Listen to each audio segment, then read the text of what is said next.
Good morning, everyone. Thank you for venturing to King's Cross for the session today. Appreciate it's an early start, but we're really keen to do this in person as much as possible.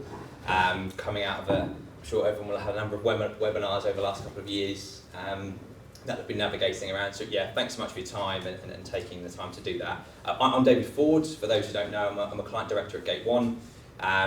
We're a transformation consultancy, for those of you that don't know. And really the kind of epicenter of the discussion today is all around sustainable shopping habits. And we want to look at the cross-section between customer centricity, sustainability, and then alongside that, what does that mean in a retail context? And a lot of this was born out of a corporate campaign that we did last year at Gate 1, where we found when we looked at customer centricity, we explored what businesses were looking at and what they're investing in. And unsurprisingly, sustainability was top of mind and top of an agenda from an investment perspective. But then when we asked consumers what they were looking for from businesses, and crucially what drove their purchasing decisions at point of sale, the top three things that came out were quality, price, and experience. So while sustainability is of course front of mind of everyone at the moment, we really want to understand that disconnect and really explore from a retail perspective, particularly at that point of sale, how are consumers thinking, what are their shopping habits like, what's driving those sustainable behaviours, and what more can retailers do to support them in making those sustainable choices when they're at that point of sale. So with that in mind, we've partnered with Virtual Store Trials, so Charlotte on the panel today, and Nick in the audience, who specialist retail technology company who really understand shopping habits and shopping insights, to explore those topics and those themes. And the purpose of the panel today really is to unpack some of those findings and to get a better sense of what does that really mean and what do retailers need to think about going forwards. Probably just hand over to Charlotte. Do you want to talk a bit about the methodology and the approach that we've taken? So I think I would echo in terms of our journey to get here quite a lot of what David said. About 18 months ago we were doing some work with Reckitt, not with Sonia, but with other parts of Reckitt and other clients, where they were interested in what sustainability means to shoppers. And we similarly asked or looked at point of sale what is important to them. And I don't know, it was surprising to us that only 4% of people said that they would switch products for a sustainable product at point of sale. So you do all of this work around consumers and thinking about consumer centricity, but the real crux of it is the shopper at point of sale. What do they see and how can we influence that? And I think that's, when we had this opportunity to work on this piece of work with Gate 1, we sort of jumped at that opportunity to sort of really understand that better. So what we did, there's no slide, but we did an online survey. So we wanted to sort of talk to a broad section of people, so we spoke to 452 people, all about their shopping habits, but also taking it from the broad perspective of what does sustainability mean, and then bringing that down to what does that mean while they're shopping at home, all that type of stuff, so that we can really try to get that width of understanding, which I'll try and remember all of my numbers today to sort of bring that to life. Brilliant. So to unpack that and to start to facilitate discussion, we've got an incredible panel with us to unpick that today. So Charlotte, you've just met, 20 years of experience in the shopping habits and insight space. We've got Meredith. Apologies, I always find it a tongue twister for the title, so I'm kind of looking back, but Health and Sustainable Diets, Customer Strategy Manager, and leading on the kind of health and sustainability strategy from Tesco. We've got Sonia, who's Head of Sustainable Brands and Customer Partnerships at Reckitt, over 20 years of experience in that space, working with brands such as Finish, Vanish, Dettol, amongst others, and really interested your perspective on not just the product, but driving sustainable habits with consumers, I suppose, when they leave the store and they go home.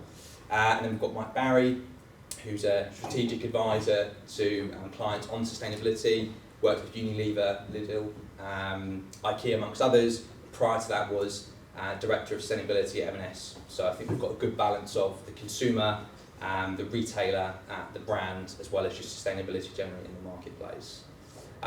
The report itself we will share with you in the next week. There's 7 kind of core themes that make it up, and they all range from things like affordability for consumers, the importance and relevance that sustainability plays within their lifestyle, as well as the appetite from consumers, from retailers to do more with them and supporting them in making decisions about sustainable shopping and habits.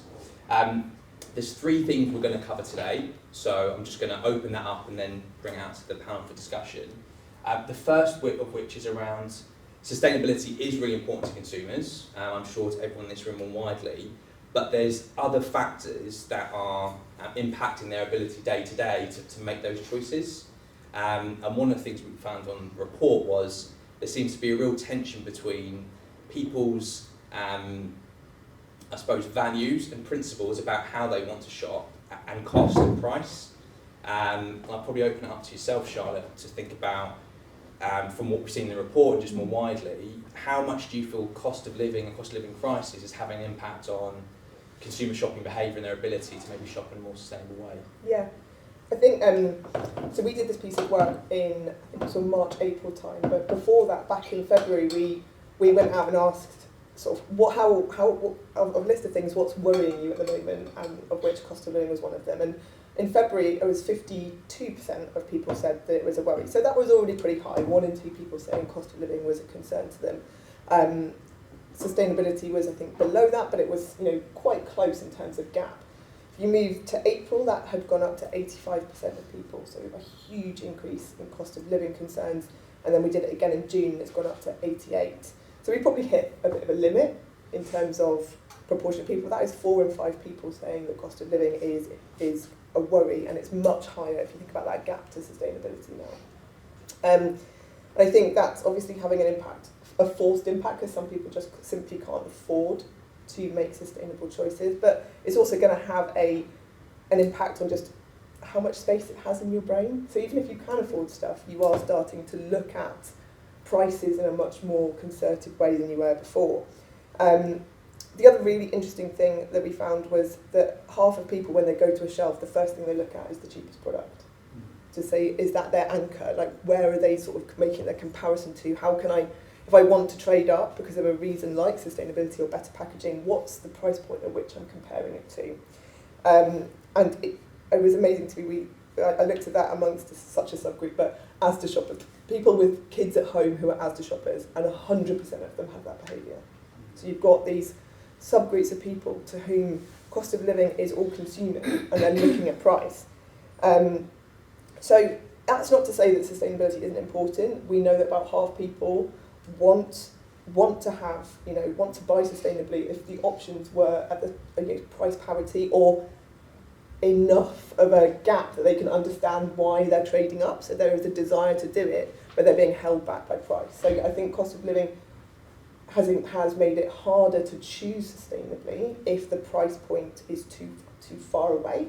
But it hasn't stopped the desire for them to want to buy sustainably. Probably a good point maybe to bring in Meredith from your perspective in the retail space. What types of things have you been seeing, and how have you kind of found that consumer challenge around cost of living? Really, really similar insight. I guess it's always been something that we've thought about. It's always the thing people say first when we sort of say, what are the barriers to choosing more sustainable or also healthier products, and people cite price first. So it's kind of been on our minds for a while. I think you're right to call out that there's sort of 2 ways that it feels like it's impacting decision making. The one very rational one where people are saying, I can no longer consider this, it's less of a priority than price. And I think there's things that we can do in that space, which I can talk about. And then also just the headspace, people spending more of their time feeling like they're in distress when they're shopping. What was the horrible stat that was in the news the other day, that 4% of people the last month have used a food bank, which is enormous. That's insane. So even if it's available, clear, and the same price, it might just be asking too much now for people to make that transition.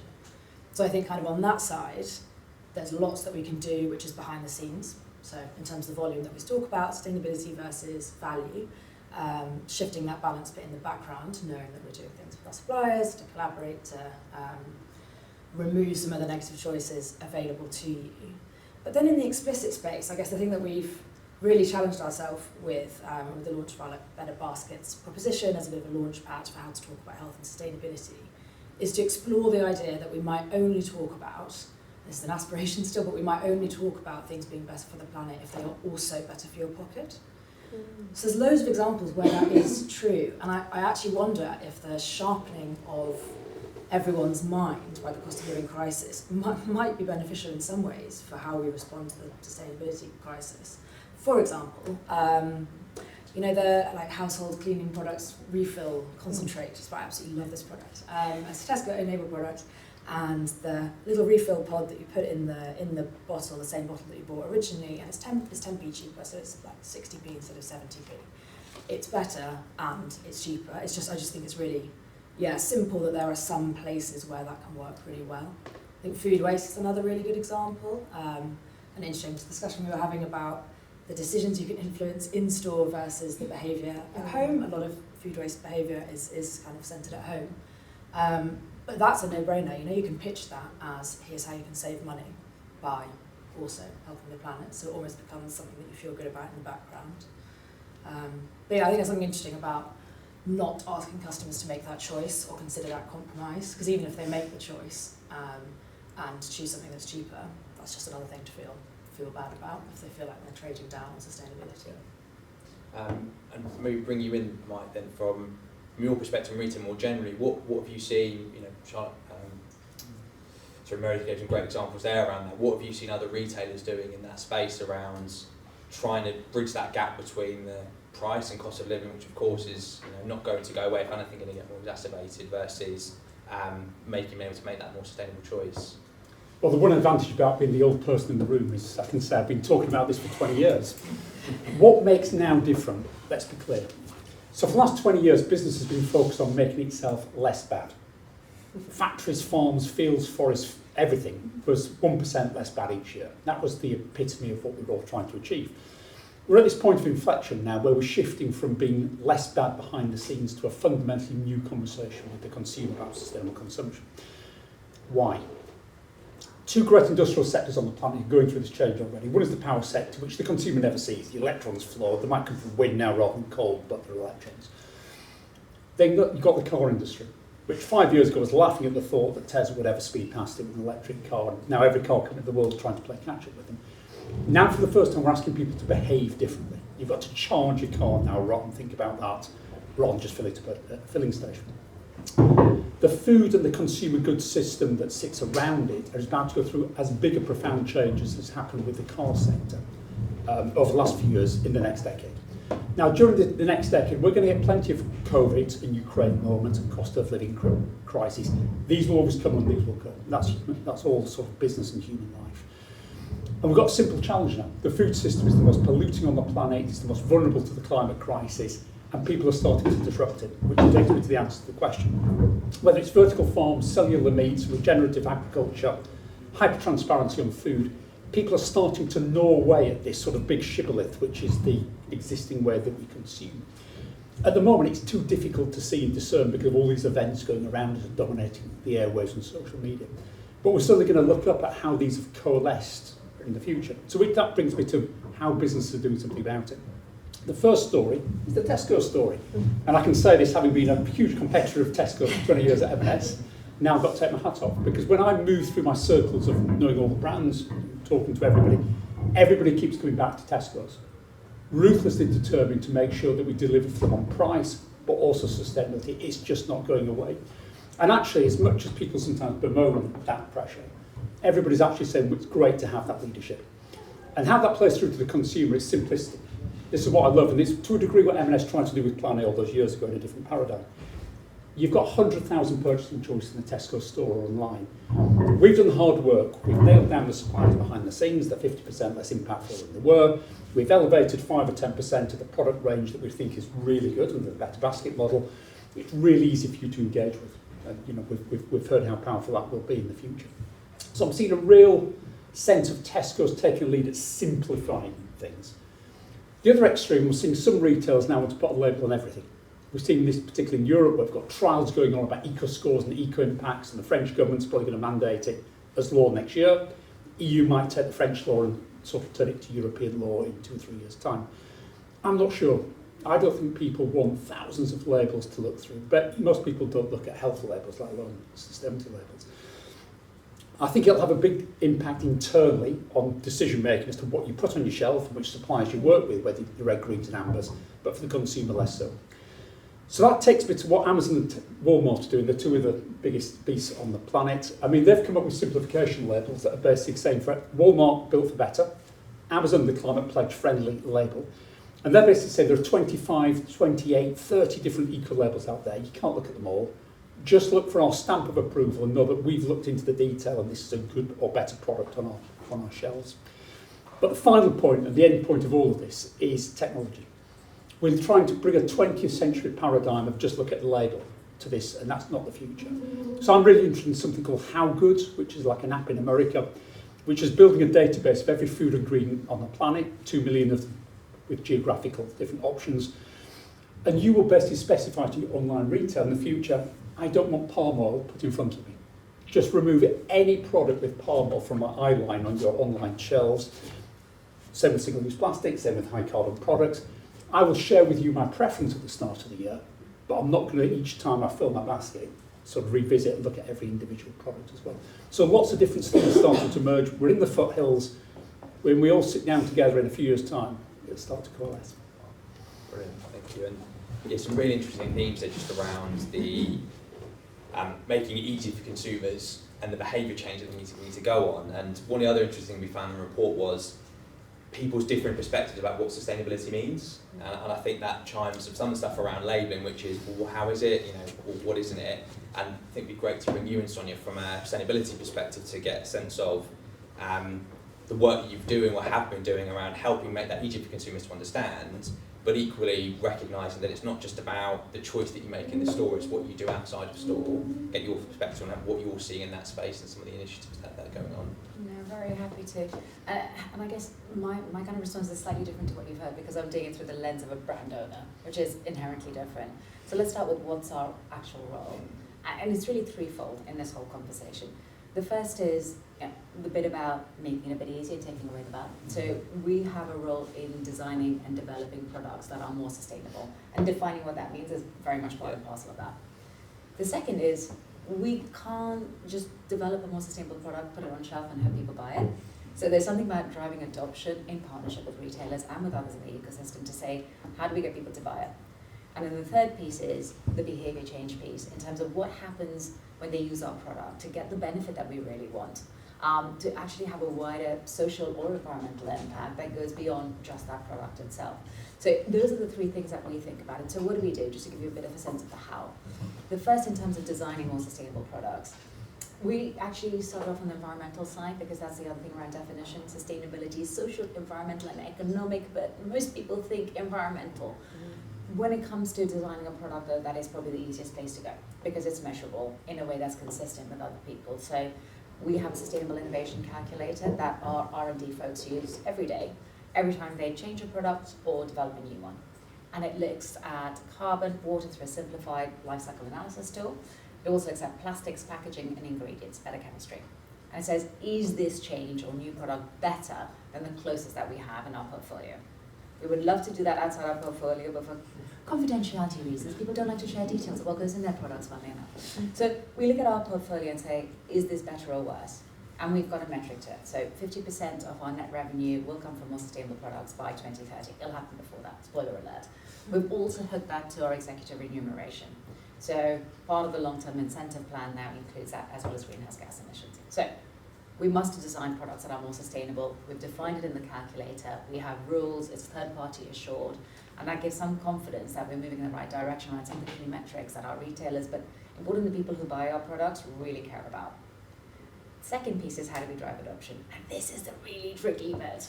This is a really hard bit because what we found with concentrates, for example, so we have a concentrate product, which I love as well. It's in the US though, it's called Lysol Smart.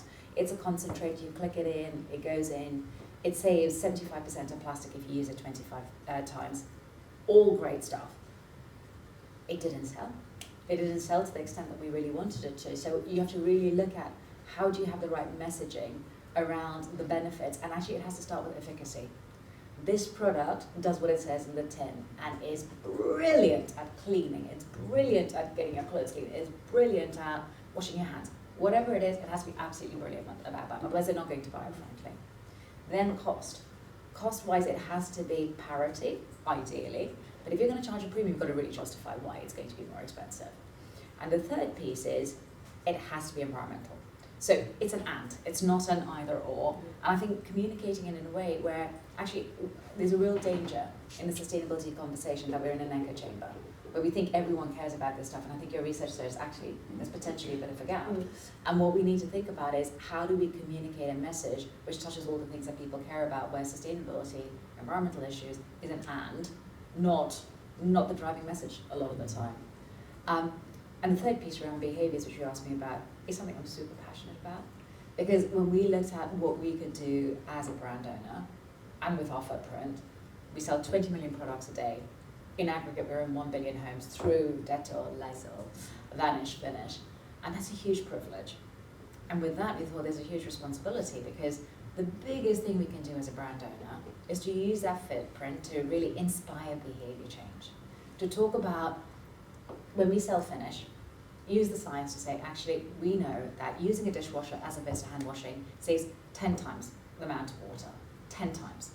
We also found out through consumer insight work that 60%, 50 to 60, depending on where you are, pre-rinse the dishes before it goes in the dishwasher, saving another, the numbers are 10 litres in a dishwasher, 100 litres if you wash by hand, 60 litres with pre-rinsing. It's massive. So we talk to our consumers, your shoppers, about how do you save water through doing something really simple, because it has to be simple, to your point, Mike. Skip the pre-rinse. That's it, skip the pre-rinse. That's the message. Backed up by scientists, backed up by powerful storytellers. With Vanish, it's about, it's known as a brand that's there to revive your clothes, remove stains, make it brighter, improve the condition of it. But for us, the purpose is around, let your clothes live many lives. Look at what's in your wardrobe. How can you revive it and rewear it? How do you drive that behaviour, which has a huge impact? And it's not just an environmental side.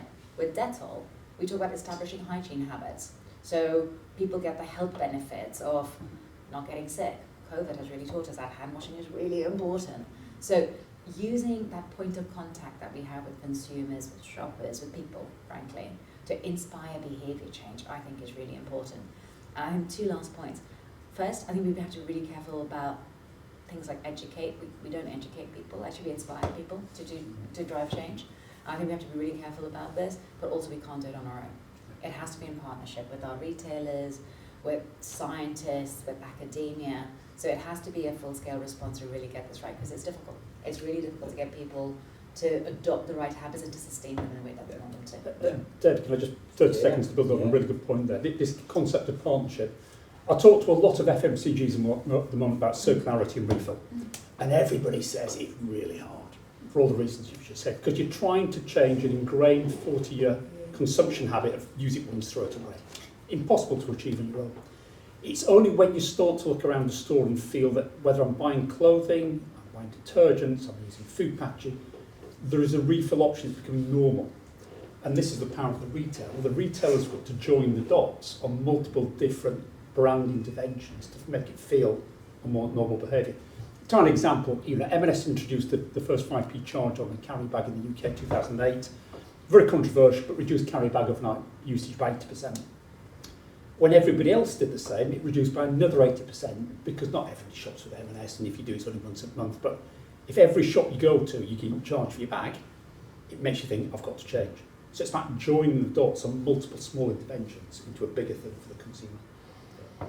And I suppose bringing you, Meredith, from that perspective, recognising the role of the brand, but how have you seen from a store perspective some of the interventions that you've been putting in place to help facilitate and further that behaviour change? Yeah, that dot joining, I agree, is completely essential and really, really difficult, I would say, based on the last couple of years. And I think we've been trying to go for, this obviously is wildly complicated as a field. I don't fully understand it, so trying to communicate all of our knowledge to consumers is A, pointless, and B, impossible, I guess. So thinking about how it can be incredibly simple for most people most of the time, but with the transparency behind that if you want to dig deeper, you can. And I spent a year talking about transparency and how to land it with customers. And I think that was our conclusion, was that if you can make the entry point for consumers super simple, for example, better baskets because reduced packaging, and that's a message that can be consistent across brands, because I think that consistency is so important. If we, the more we'll have these conversations, we'll align in our thinking, but then in terms of what we deliver to consumers, trying to find the common thread that matters to them. So like soil erosion, really important, very little resonance with customers at the moment, is environmentally genuinely important, and our kind of technical sustainability experts agree, specific to the category that you're in. So you're not talking about something that sounds good because customers care about it, but actually you're avoiding the real issue in that product. And there's enough products that we can tangibly do something with it. So there's no point coming up with a message or something to celebrate about a product if only 3 of the products in the store are linked to it. So we've spent a long time thinking about what should be those criteria and what should we talk about against our products that applies to a good breadth of brands and on aggregate isn't more expensive. So that's been our challenge over the last year or so. And then back in May we kind of launched our way of talking about this, which is Better Baskets, and in store brought together all of the products, or a good selection of products that in some way were better. And it's that, I think, simplicity at the start point is better. Great, that might be all you need to know. And actually it's better at Amazon Club Card prices, and that might be plenty. But then also, if you're interested and you want to know why, okay, cool. Well, is it because it's reduced packaging? Is it because the packaging is completely recyclable?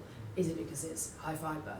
And to that simplicity end, speaking to both healthy food as well as sustainable food felt like a really helpful step that we could take, rather than asking customers to choose which one they care about more. I think it'd be great to bring you on in this, Charlotte, around what we found from a survey.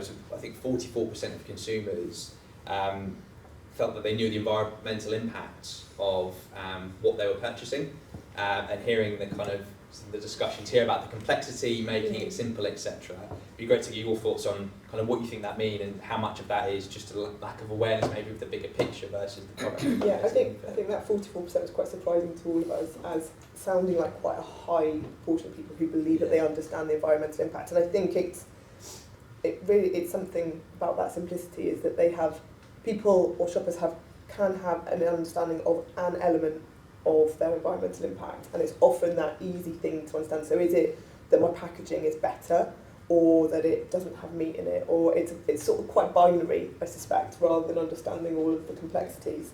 And I think in the report we had a stat like 90% of people either do recycle or aspire to recycle. So if I take that as a very specific point, that when people recycle, they put it in their bin, and that's their job done, right? I've done my environmental impact because it is recyclable. I put it in there and it'll go away and it'll come back as another bottle.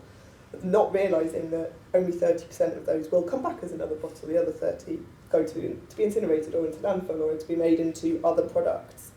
So there's that, I guess, education gap.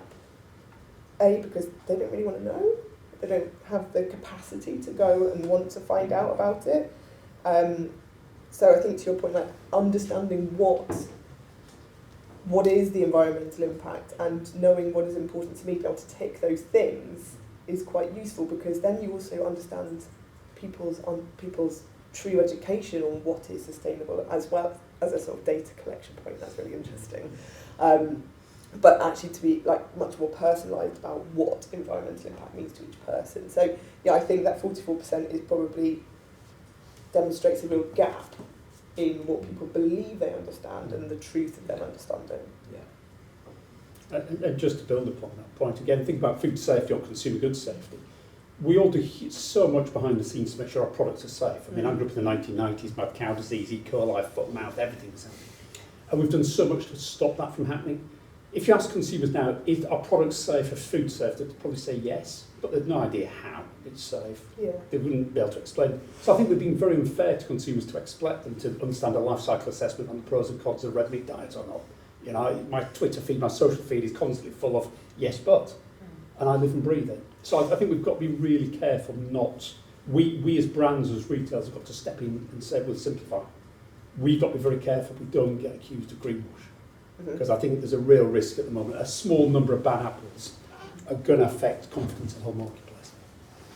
And measurability, I was reading about that yesterday, is that if we greenwash it, then there isn't the ability for us to measure how far we have or haven't come, which is dangerous. Yeah. Because we need to be in a very transparent place as, I'm not a brand, but as brands and retail, but then to shoppers and consumers as well, because eventually they need to understand that at some point.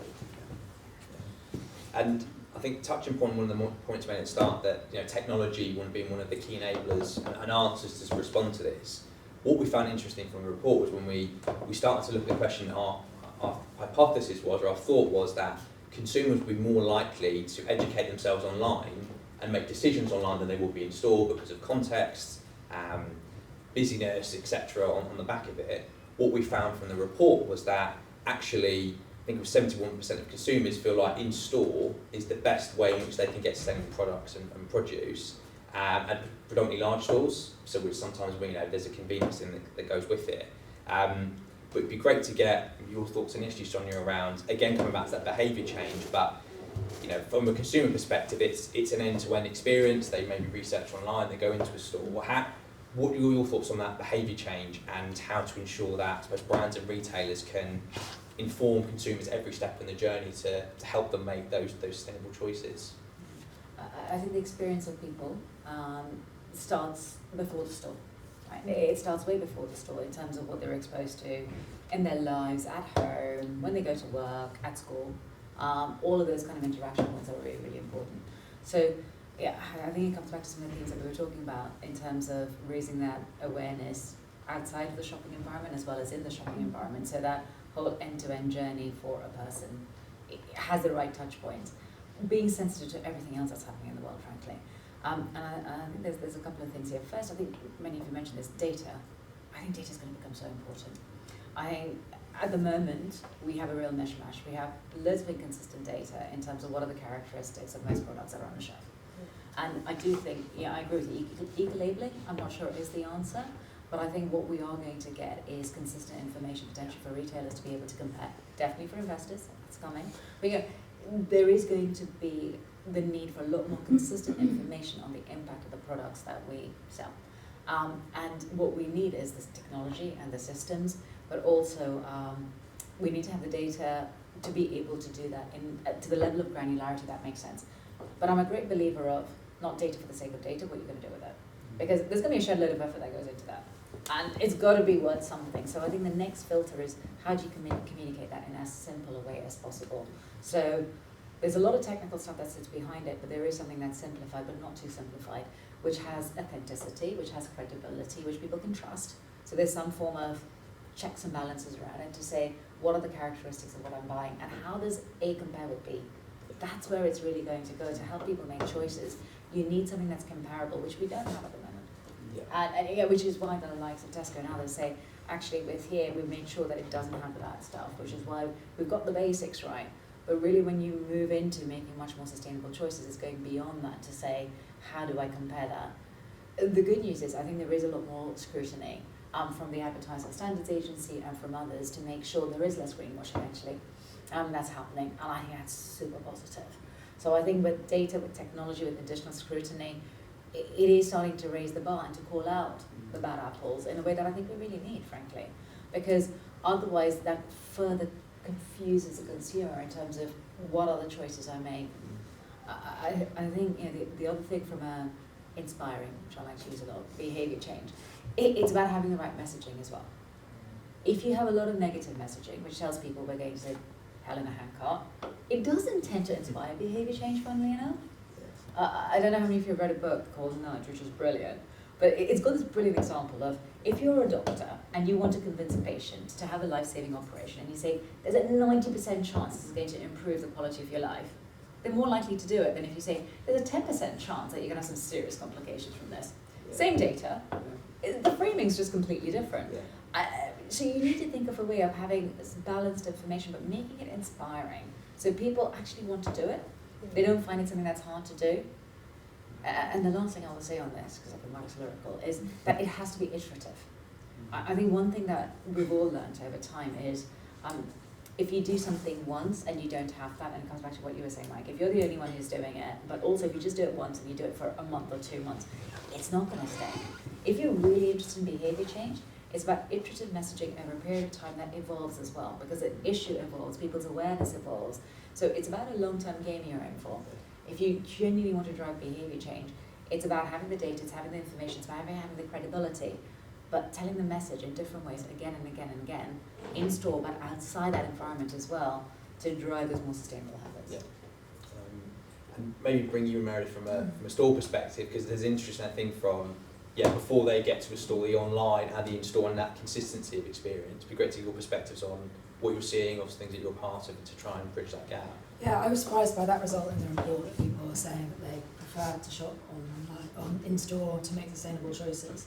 I actually wonder if there's something really basic going on, which is just that the tangibility of the product gives you a lot of the cues of the information about it. So particularly in the absence of clear information, if you are looking for a sustainable product, so far probably a lot of that decision making is based on kind of semiotics. So we still know that when people are thinking about sustainability, packaging is the first thing that comes to mind for them. So it might be as simple as, well, I can see the plastic on that one versus something else. So I wonder if the expectation that online would be easier for it would require them to do quite a lot further research to be able to leverage that benefit. I guess we're also not consistently communicating the information online anywhere as an industry in a way that's, as we say, consistent across retailers. So it feels like that is another kind of barrier to go into. I guess there's something in my mind as well about consistency and repetition, as well as leveraging the benefits of each channel respectively. So to your point, I think about personalisation. At the moment, if we're leading with simple for us and for consumers, so in terms of us as a team engaging the rest of Tesco and engaging the industry, prioritising some of the big things that we all want to go after, that we can all make sense of, is absolutely the right place to start. But I guess with the power of online and technology, ultimately you could get to the point where you can express a preference as a consumer and then be served your needs kind of responsive to that. And I think whilst there probably is enough agreement in the industry that we could prioritise if we needed to, we're probably missing out on some potential action by letting people specify what they care about particularly and disproportionately.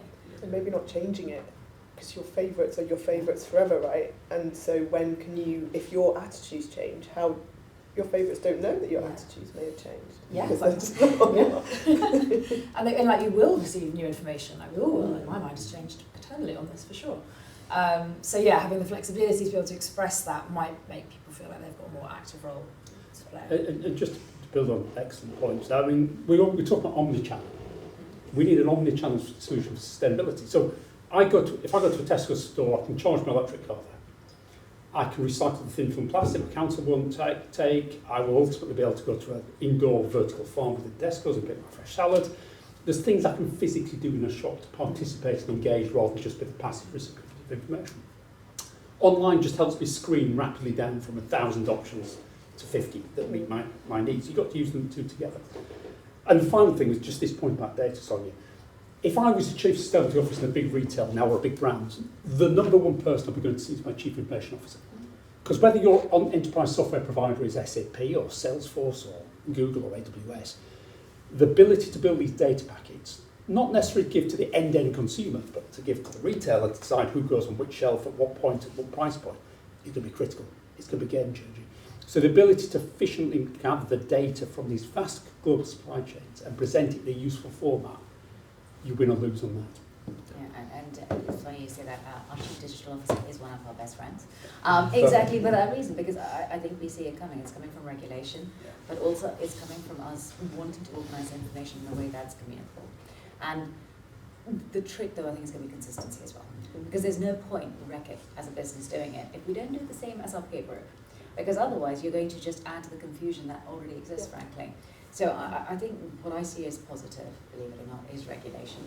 I think what's happened with the EU Green Deal, for example, is moving things in the right direction. I hope it doesn't have the complexity that it potentially has there's a chance it might happen. But I think that consistency is going to be really important, because otherwise we all develop systems and ways of measuring which are different, which I don't think helps the consumer. Yeah. So if what we're trying to do as an end game is better informed to enable the right choices to be made, and I think it's about having a consistent framework, which means that we're all reporting the right information, the right granularity, and we have the systems.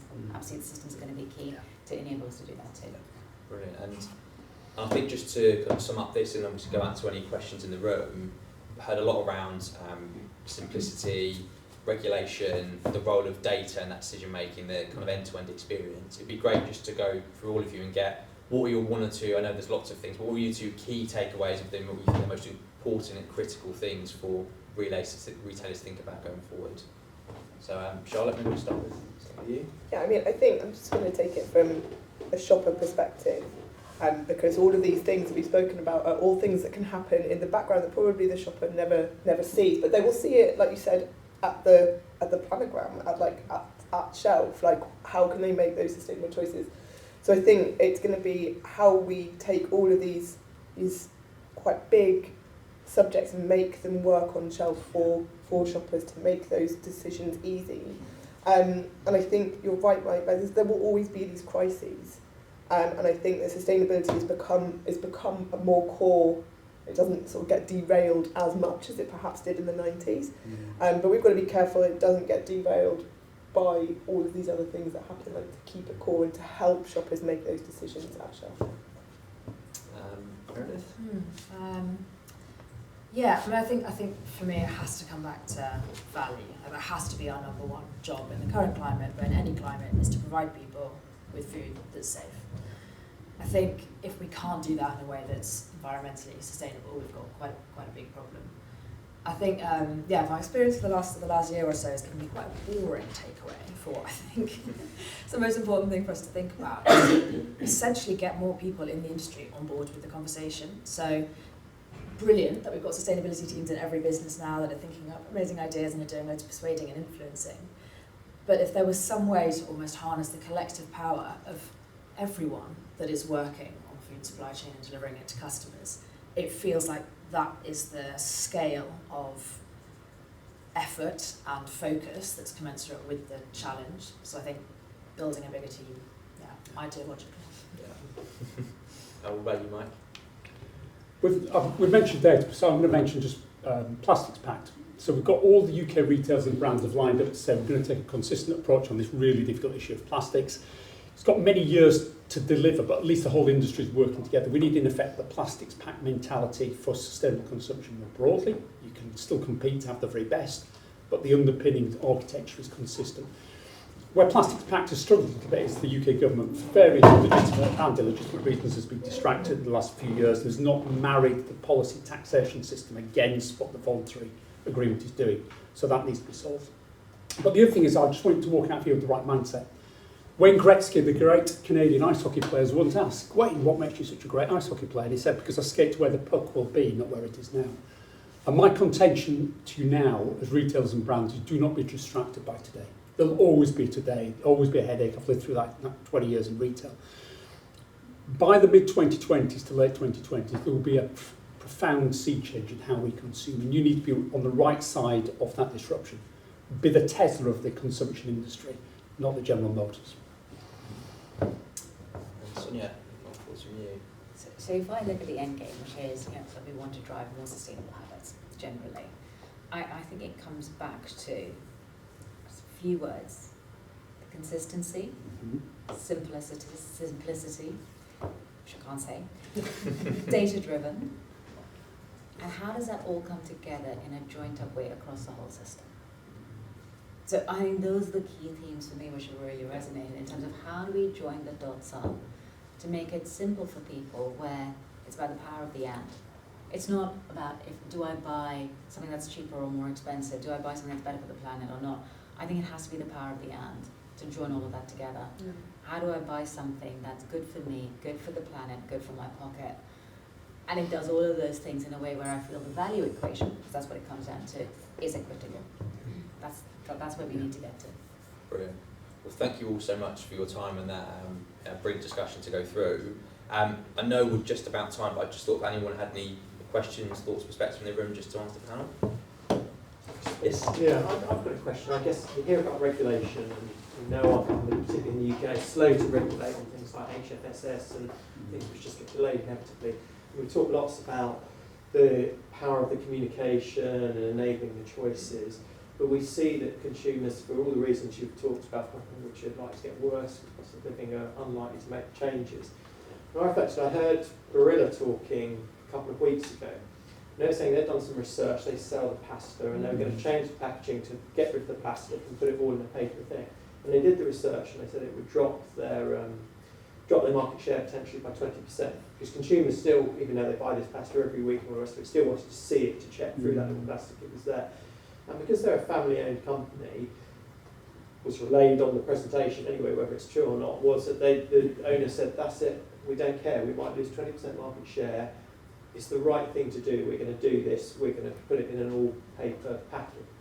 And I wonder, and my question is there the need for retailers like Tesco's and producers or manufacturers such as Reckitt to be more bold, be more brave, show that leadership and take the gamble that this is the right thing and they should do it? Or if Tesco's easier, perhaps they can insist that manufacturers do it. And if everyone is doing that, then the consumer almost doesn't have a choice. We're doing the right thing for them and not waiting for the consumer or government.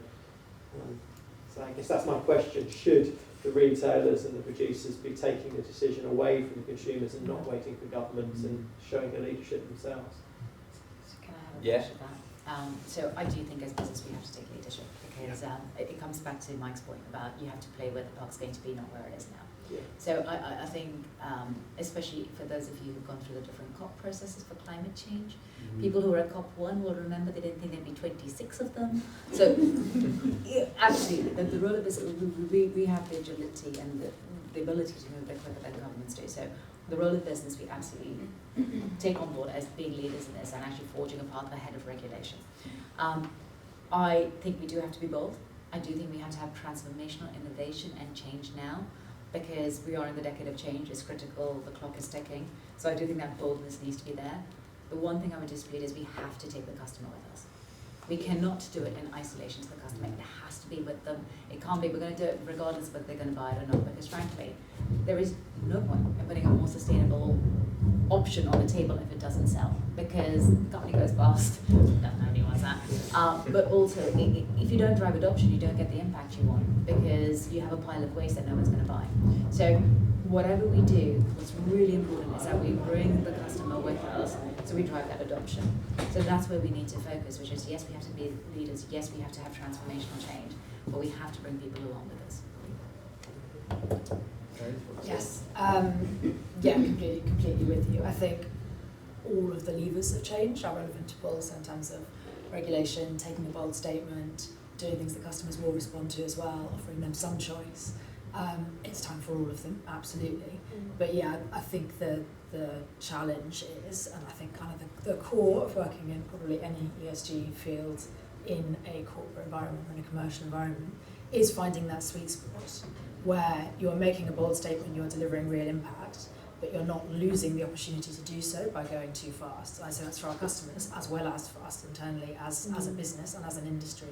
Because whilst you might, I think I probably started my career being a little bit more vigilante about it. And I just found that didn't get me the results that I was looking for. So I think it's a challenge on us to find the sweet spot and the overlap between commercial incentives and ESG ones. And 15 seconds to a great question. I think you need a plan that assumes that transformation is coming. I wouldn't be launching it this year. But you as an internal team need to be working with your marketing, your data, your product team to say, what if we need a radical shift, a step change in how consumers consume within the next 3 to 5 years? Are we prepared for it and able to push the button, they accelerate at the right time or not? And again, final story, I was sat 7 years ago at a black tie dinner with the leadership team of one of the world's biggest car companies. I won't name them and embarrass them. They were laughing and thought that Tesla would ever overtake them. Within 5 years of that conversation, Tesla had gone from being worth 50 billion US to $1 trillion US. That car company is struggling to exist now. The same is going to happen in this space.